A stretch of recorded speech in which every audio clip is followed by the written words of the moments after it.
আসসালামু আলাইকুম, welcome back to my channel. আজ আবার আমি চলে এসেছি নতুন একটি রেসিপি নিয়ে। তো আমি হলাম মুমতাজ, আমার চ্যানেলে আপনাদের সকলকে স্বাগতম। তো আজকে বাঙালির প্রিয় চাটনি রেসিপি নিয়ে চলে এসেছি। যে কোনো অনুষ্ঠানে লাস্ট পাতে যে চাটনিটা আমাদের বাঙালির লাগেই লাগে, সেটাই নিয়ে চলে এসেছি। তো চলো কীভাবে আমের চাটনিটি বানালাম সেটা তোমাদেরকে দেখিয়ে দিই। খুব ইজিভাবে দেখিয়েছি, আর খেতে তো দুর্দান্ত সুস্বাদু, ব্যাপক খেতে, বলে বোঝাতে পারবো না। তো তোমরা অবশ্যই বাড়িতে ট্রাই করো এইভাবে, যেভাবে করছি খুব ইজিলি হয়ে যায়, খুব শর্টকাটের মধ্যে, আর খেতে তো দুর্দান্ত মজার। তো এই যে দেখো, প্রথমে আমি 1 বাটি চিনি দিয়ে দিয়েছি, আর 1 বাটি চিনি দিয়ে দেওয়ার পরে আমি দিয়ে দিয়েছি ওই বাটিরই 1 বাটি পানি, আর অল্প একটু মানে এক্সট্রা পানি একটু দিয়ে দিয়েছি।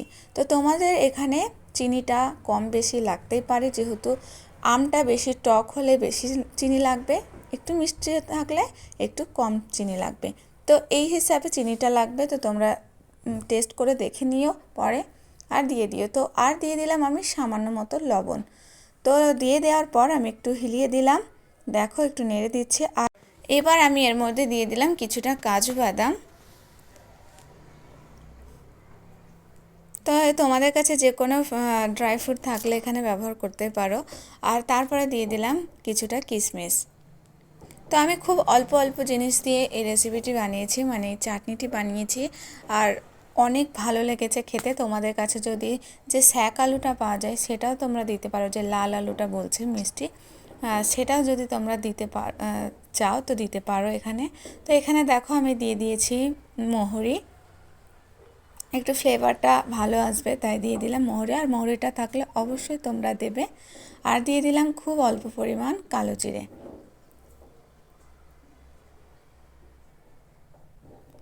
পরিমাণটা তোমাদের আন্দাজ মতো লাগবে, যেহেতু আমি খুব কম পরিমাণ একটা 500 আম দিয়ে এই রেসিপিটি বানাচ্ছি।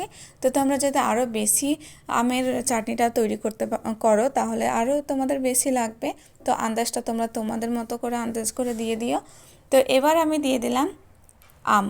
তো কেটে রাখা আমগুলো খুব ছোটো ছোটোভাবে পাতলা পাতলা করে আমগুলোকে আমি কেটে রেখেছিলাম, তো সেগুলো আমি এর মধ্যে দিয়ে দিলাম। আর দিয়ে দিলাম খুব সামান্য পরিমাণ হলুদ, যাতে কালারটা খুব সুন্দর আসে।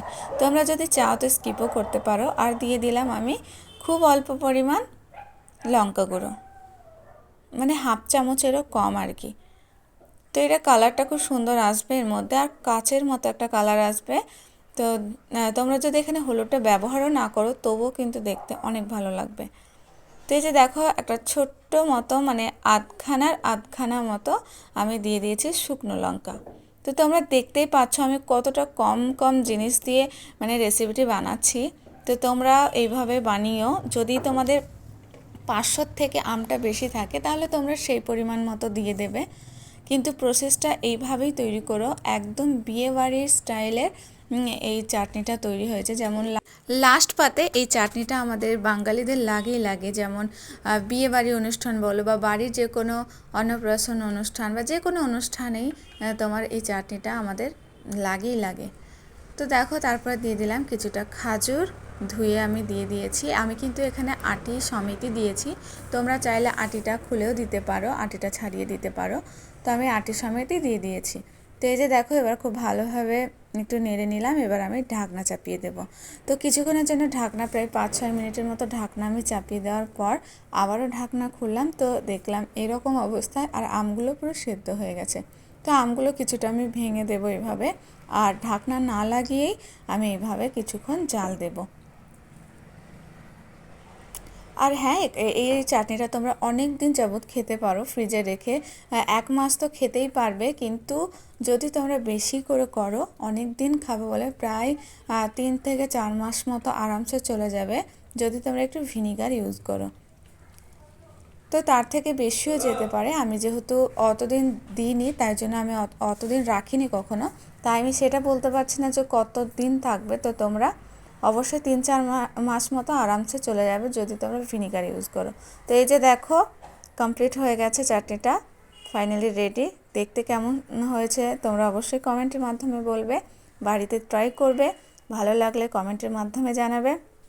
আর এই রেসিপিটি যদি তোমাদের সত্যিই ভালো লেগে যায়, কিছু একটা অংশ ভালো লেগে যায় তো শেয়ার করে দেবে, লাইক কমেন্ট শেয়ার করে সাবস্ক্রাইব করে বেল আইকনটি অবশ্যই প্রেস করে দেবে, যাতে পরবর্তী ভিডিও নোটিফিকেশনটা সবার আগে তোমাদের কাছে পৌঁছে যায়।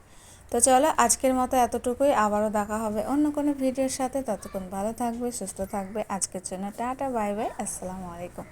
Thank you for watching.